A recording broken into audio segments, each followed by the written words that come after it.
रोशन करने का काम माननीय नेताजी ने किया, माननीय अखिलेश यादव जी ने किया और माननीय डिम्पल यादव जी भी लगातार उनका नाम, मैनपुरी के लोगों का नाम रोशन करने का काम कर रही हैं। आप सड़क में बात करूँ, महिलाओं की सुरक्षा, बेरोजगारी भत्ता, नौकरियाँ देना, सब काम अखिलेश यादव जी ने किया। ये कहीं पर भी मंगलसूत्र का बयान दे देते हैं, बहुत गंदा बयान है। हर औरत को अपने मंगलसूत्र से प्यार होता है और इस बार जनता ने ठान लिया है, महिलाओं ने ठान लिया है। अगर आप पीडीए का नारा सुने तो पिछड़ा, दलित और अल्पसंख्यक है, लेकिन हमने इसको आधी आबादी का, अगर आधी आबादी ने ठान लिया कि हमारी इज्जत नहीं है तो हमें सरकार जड़ से उखाड़ फेंकने की पूरी क्षमता रखते हैं। मोदी जो योगी जो आए हैं रोड शो करने मैनपुरी, तो वो बाहर की जनता किराए पर लाए हैं। मैनपुरी की जनता किसके साथ है? मैनपुरी की जनता थी नहीं उसमें, सब बाहर की जनता थी। सरकार केवल मंदिर मस्जिद हिंदू मुसलमान करती है और कोई काम भाजपा के पास है नहीं। इस बार मैनपुरी से आदरणीय डिम्पल यादव जी 4 लाख वोटों से जीतेंगे और मैनपुरी से मंत्री जी करारी हार के जाएंगे। और उत्तर प्रदेश में लोकसभा की सबसे बड़ी हार जयवीर सिंह मंत्री जी की होगी। इस समय मैनपुरी में है। मैनपुरी से लगातार तमाम मुद्दों पर बात करने के लिए हमारे साथ जनता तो मौजूद होती है और यहाँ पे देखिए तमाम जनता है, लेकिन उसके साथ साथ पूजा शुक्ला जी हमारे साथ हैं जो कि समाजवादी पार्टी की प्रवक्ता हैं। पूजा जी कैसी हैं? मैं एकदम अच्छी हूँ, आप कैसे? मैनपुरी में अखिलेश यादव की आज रैली है डिम्पल यादव के समर्थन में, कैसे देख रही हैं? और मैनपुरी की जनता, क्योंकि आप जनता के बीच मौजूद हैं, क्या कुछ मुद्दे, किन मुद्दों के साथ समाजवादी पार्टी इस बार चुनाव में उतरी है? देखिए, मैनपुरी माननीय अखिलेश यादव जी, माननीय डिम्पल यादव जी का घर है। ये श्रद्धेय नेताजी की कर्म भूमि है, जन्मभूमि है। नेताजी का एक लगाव है मैनपुरी से। और रही बात आज रैली की, समर्थन की, तो हमेशा हमारे नेता जन जन के घर जाते हैं, लोगों के बीच में जाते हैं और आज उनका रोड शो है। बड़ी संख्या में समाजवादी पार्टी के कार्यकर्ता यहाँ पर मौजूद हैं, जनता के लोग यहाँ पर मौजूद हैं। और कहीं ना कहीं देखा जाए तो बेरोजगारी और भ्रष्टाचार और जिस तरह की स्वास्थ्य सुविधाओं में खिलवाड़ किया गया है जनता के साथ, या कोविड शील्ड लगवा करके जिस तरह का भ्रष्टाचार ये किया गया है, आज उसके खिलाफ बहुत जनता में रोष है। और निश्चित तौर पर जनता अपने नेता का वंदन, अभिनंदन कर रही है यहाँ पर खड़े होकर के, और बहुत बड़ी संख्या में डिम्पल यादव जी को यहाँ जीत मिलेगी। मैनपुरी की जनता के अंदर एक उम्मीदें दिखाई पड़ रही हैं, क्योंकि समाजवादी पार्टी का शुरू से गढ़ रहा है, मुलायम सिंह की कर्मभूमि रही है, और ऐसे में जनता कहीं ना कहीं डिम्पल यादव से भी वही उम्मीदें कर रही है जो कभी मुलायम सिंह यादव से किया करती थी। और जिस तरह से उन्होंने यहाँ मैनपुरी की बात की जाए, अगर सिर्फ तो मैनपुरी का विकास की बात की जाए, तो क्या डिम्पल यादव चुनाव जीतने के बाद, क्योंकि 3 बार के सांसद हैं, सिटिंग सांसद भी हैं, जनता की वादों पर जो आप लोग वादा कर रहे हैं, मैनिफेस्टो में तमाम सारे आप लोगों के वादे हैं, खरे उतरेंगे और क्या कुछ तैयारियां हैं? देखिए, हमने जो भी किया है करके दिखाया। जितने लोकसभा क्षेत्रों में चुनाव हो रहा है पूरे देश में, लेकिन पूरे देश की निगाह किस लोकसभा क्षेत्र पर है? वो मैनपुरी पर है। और मैनपुरी का नाम रोशन करने का काम माननीय नेताजी ने किया, माननीय अखिलेश यादव जी ने किया और माननीय डिम्पल यादव जी भी लगातार उनका नाम, मैनपुरी के लोगों का नाम रोशन करने का काम कर रही हैं। आप सड़क नाली की बात हो या किसी भी तरह की समस्याओं की बात हो, डिम्पल यादव जी लोगों के बीच में रहती हैं, उनकी बात को सुनती हैं, लोगों के सुख और दुख में खड़ी रहती हैं। और ये हमें और किसी को बताने की ज़रूरत नहीं है। तो जनता कह रही है कि हमारे साथ, हमारे सुख और दुख में अगर कोई खड़ी होती है तो वो हमारी सांसद जी हैं। तो ये समाजवादी पार्टी का, समाजवादी परिवार का बहुत पुराना रिश्ता रहा है। हमने जो वादे किए हैं, जब माननीय अखिलेश यादव जी मुख्यमंत्री थे, उन्होंने जो वादे किए वो सब करके दिखाए, चाहे पेंशन की बात हो, चाहे लैपटॉप की बात हो, कन्या विद्याधन की बात हो, तमाम मुद्दों की अगर मैं बात करूँ, महिलाओं की सुरक्षा, बेरोजगारी भत्ता, नौकरियां देना, सब काम अखिलेश यादव जी ने किया। तो अगर हम अभी तक उत्तर प्रदेश के लिए करते थे और हम जब सरकार में आएंगे तो हम देश के युवाओं के भविष्य की बात करेंगे और उत्तर प्रदेश को उसमें विशेष लाभ मिले, इसकी कोशिश समाजवादी पार्टी के लोग करेंगे। पूजा जी, आप चूँकि लखनऊ से आप चुनाव भी लड़ चुके हैं, विधानसभा के चुनाव में तैयारियां आपकी काफ़ी ज़ोरों शोरों से एक बार फिर से, क्योंकि आपके समय भी ईवीएम से चुनाव हुआ था, काफ़ी जो चीज़ें हैं वो हाईलाइट हुई थी नीरजपुरा के क्षेत्र में, आपका भी वो जो है चुनावी क्षेत्र था, विधानसभा क्षेत्र था। एक बार फिर से समाजवादी पार्टी क्या ईवीएम पर सवाल खड़े करेगी? क्योंकि चुनाव जो है बैलेट पेपर से आपकी करने की मांग थी, लेकिन हो रहा है ईवीएम से ही। देखिए, लखनऊ की परिस्थितियाँ दूसरी हैं और मैनपुरी की परिस्थितियाँ दूसरी हैं। मैनपुरी में साइकिल के बटन के अलावा दूसरा कोई लोग बटन ही नहीं दबाते हैं, तो बेईमानी की संभावना ही नहीं है। बेईमानी तो तब होगी जब कोई और बटन पे वोट जाए। जब सिर्फ साइकिल को ही वोट पड़ना है तो बेईमानी कैसे होगी? एक तरफा डिम्पल यादव जी चुनाव जीत रही हैं और ये कोई अभिमान की बात नहीं, ये हमारे लिए गर्व की बात है कि हमारी नेता ने इतना काम किया है, लोगों के बीच में इतना रही है कि आज घर घर में लोग माननीय डिम्पल यादव जी को जान रहे हैं, पसंद कर रहे हैं और खुद जाकर के वोट डाल भी रहे हैं और लोगों को डलवा भी रहे हैं वोट। भाजपा 400 पार के नारे लगा रही थी, अब 80 की 80 सीटें जीतने का दावा कर रही है। हाल ही में योगी आदित्यनाथ का मैनपुरी में रैली हुआ जयवीर सिंह के समर्थन में। उन्होंने कहा कि जैसे हम 10 सीटें, अमेठी, कन्नौज, आजमगढ़, और तमाम रामपुर जैसी सीटें 10 सीटें उन्होंने गिनवाई कि उन 10 सीटों पर हमने जीत हासिल कर ली है। तो मैनपुरी में कोई बहुत बड़ी चुनौती नहीं है, जयवीर सिंह हमारे मंत्री हैं और हम जीत हासिल कर लेंगे। देखिए, ये बड़बोलेपन का बयान है और मैनपुरी समाजवादियों का गढ़ रहा है। समाजवादी पार्टी के साथ हमेशा मैनपुरी की जनता खड़ी रही है और अपार स्नेह समर्थन मिला है।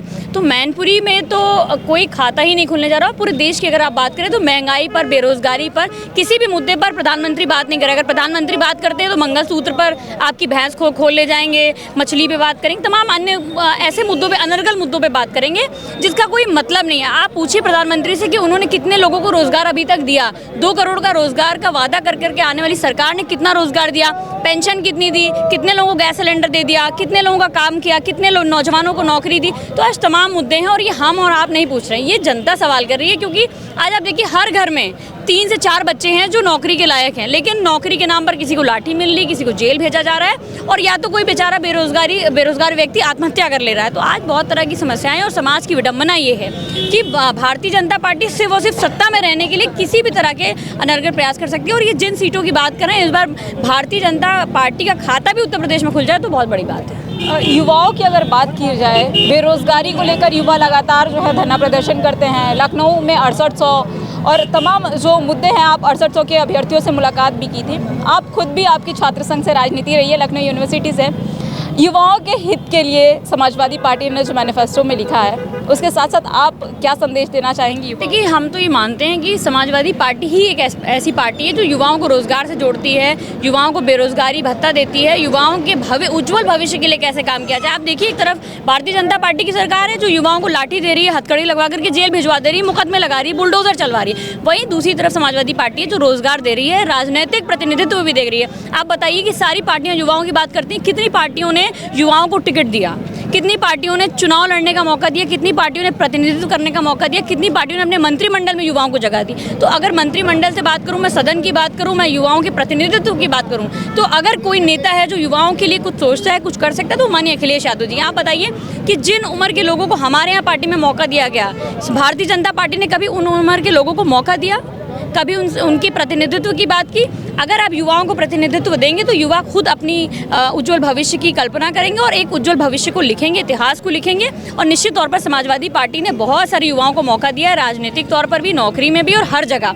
और आने वाले भविष्य में ये युवा ही भारतीय जनता पार्टी का सुपड़ा साफ करने का काम करेंगे। इस सरकार में आप अपने आप को कैसा महसूस कर रही हैं और आगे किससे उम्मीद कर रही हैं? देखिए, मैं तो बिल्कुल अपने आप को सुरक्षित महसूस नहीं कर रही और आने वाले जो, अगर हम लड़कियों की बात करें उनके लिए भी, क्योंकि अभी आपके सामने मणिपुर की घटना हुई थी। हर ज़िले में, हर जगह पे हम लोगों ने मार्च किया था, लेकिन मोदी जी ने इसके बारे में कुछ भी नहीं बोला था।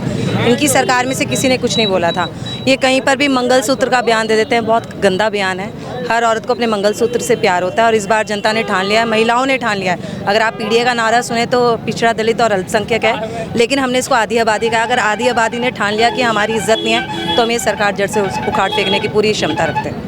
महिला सुरक्षा को लेके क्या कुछ कहेंगे? और महिला सुरक्षा को लेके तो मैं ये कहूँगी कि देखिए, ये जो इलेक्शन है तो हमारी आदरणीय डिम्पल जी का इलेक्शन, तो इसमें ये समझ लीजिए आपके सम्मान, महिला सम्मान का इलेक्शन है। ये उनकी जो जीत होगी वो सिर्फ और सिर्फ यहाँ की मैनपुरी की नहीं, बल्कि महिलाओं के सम्मान के लिए मणिपुर तक की महिलाओं को सम्मान देने वाली जीत होगी। मैनपुरी की जनता यहाँ पर मौजूद है, इन लोगों से बात करने की कोशिश करेंगे। क्या नाम है भैया? अर्पित यादव। कहाँ के रहने वाले हो? मैनपुरी के मैनपुरी के रहने वाले। क्या मुद्दा है, किन मुद्दों पर मैनपुरी की जनता वोट करेगी? क्योंकि आप युवा भी हो, युवाओं के कुछ मुद्दे हैं। बेरोजगारी। हाँ। क्यों रोजगार नहीं मिल रहा? क्या बिल्कुल नहीं मिल रहा है। किन मुद्दों पर वोट कर रहे हो? कहाँ के रहने वाले हो आप? यहीं के रहने वाले हैं। मतलब कहाँ के? मैनपुरी के। क्या नाम है आपका? है? क्या नाम है? उमेश दुबे। क्या मुद्दा है, किन मुद्दों पर वोट कर रहे हो आप लोग? बेरोजगारी और क्या, घरों में बच्चे बैठे हैं, नौकरियां मिल नहीं रही हैं। हाँ, बेरोजगारी सबसे बड़ा मुद्दा है। हाँ। क्या मुद्दा है चाचा, किन मुद्दों पर वोट कर रहे हो? लाल टोपी लगाए हुए हो। हाँ, अखिलेश को वोट दें और काम। अखिलेश को वोट दें? कहाँ है अखिलेश को वोट दें चाचा? अखिलेश सब नहीं करो और का बोलिए।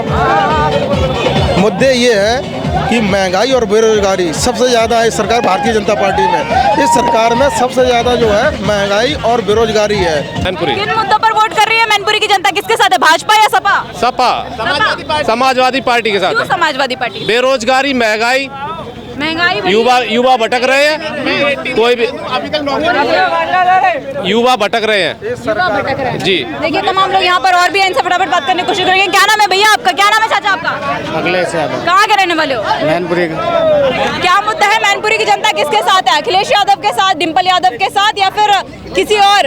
जयवीर सिंह और तमाम लोग जो हैं उनके डिंपल के साथ। डिंपल के साथ। क्यों डिंपल के साथ है? डिंपल ने अच्छे कार्य किए, जैसे क्या क्या काम किया है? बहुत अच्छे कार्य किए। तो भाई मैं समाजवादी पार्टी के साथ हूँ। माननीय राष्ट्रीय अध्यक्ष जी ने जो काम किए वो काम अभी तक की भाजपा सरकार ने नहीं कर पाए। आपने देखा होगा पुलिस की वैकेंसी आई थी, युवाओं ने पेपर दिए, उसके बाद पेपर लीक हो जाता है, सरकार मानने को तैयार नहीं हुई। उसके बाद जब लोगों ने अपने जो युवाओं ने धरना दिया उसके बाद सरकार ने पेपर लीक किया।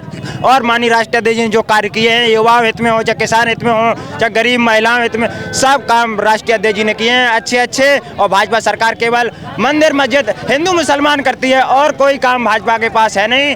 इस बार मैनपुरी से आदरणीय डिंपल यादव जी 4 लाख वोटों से जीतेंगे और मैनपुरी से मंत्री जी करारी हार के जाएंगे। और उत्तर प्रदेश में लोकसभा की सबसे बड़ी हार जयवीर सिंह मंत्री जी की होगी। सबसे बड़ी हार देखिए उत्तर प्रदेश सरकार के कैबिनेट में जयवीर सिंह है